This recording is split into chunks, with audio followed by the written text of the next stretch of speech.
He grew up in one of the poorest parts of El Salvador. All he knew about his dad was that he was working somewhere in the United States. His mom worked 2 jobs in order to provide for him and his little sister, so he didn't see much of her either. Oftentimes, he'd go to bed crying because he felt alone. One day, the devil appeared to him, not in the fiery wardrobe that he's often depicted in, but in a suit and a tie. The devil took this boy to a notorious part of the city and introduced him to the head of a gang. The gang leader took him in and made him feel right at home. He gave him the nickname Smiley, and soon he was introduced to the rest of the gang. The gang members understood this boy because they all came from single-parent homes. They committed crimes all over the country.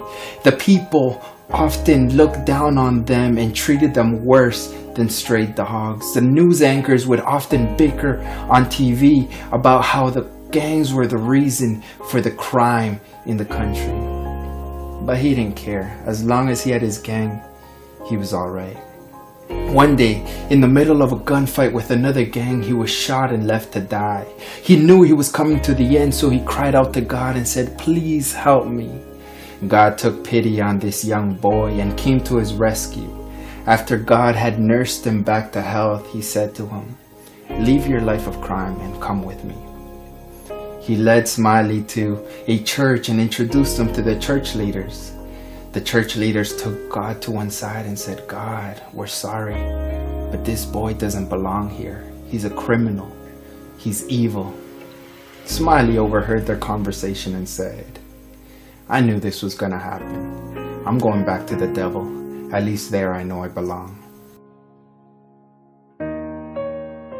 There are several recurring themes from my writings within this story. The first theme is life circumstances. It is very easy for us to sit in our first world middle-class home and look down on people from the lower class who resort to crime in order to survive. I speak from the perspective of Latin America because that's where I come from. Every year, thousands of men leave their small towns in search of the American dream. They leave children and women behind. Oftentimes, these women have to take up jobs in order to provide for their families. So these kids are left to fend for themselves. Teachers are always on strike, so the education system is terrible. And these kids are left with slim chances to succeed. Since no one pays any attention to them, they only see one alternative, the gang life. The second theme is community. We all want to love and be loved. We all seek connection and friendship with people. These kids come from broken homes, so they feel lonely. They find within the gang a family. They come from similar backgrounds, so they all understand each other. Although the activities they engage in are horrific at times, it is this sense of unity and community that encourages them to keep going. The third theme is rejection. We always make it about us versus them. We're the good guys, they're the bad guys. We are the saved, they are the lost. Even when we do allow them to come into our churches, they don't fully belong until they adopt our customs.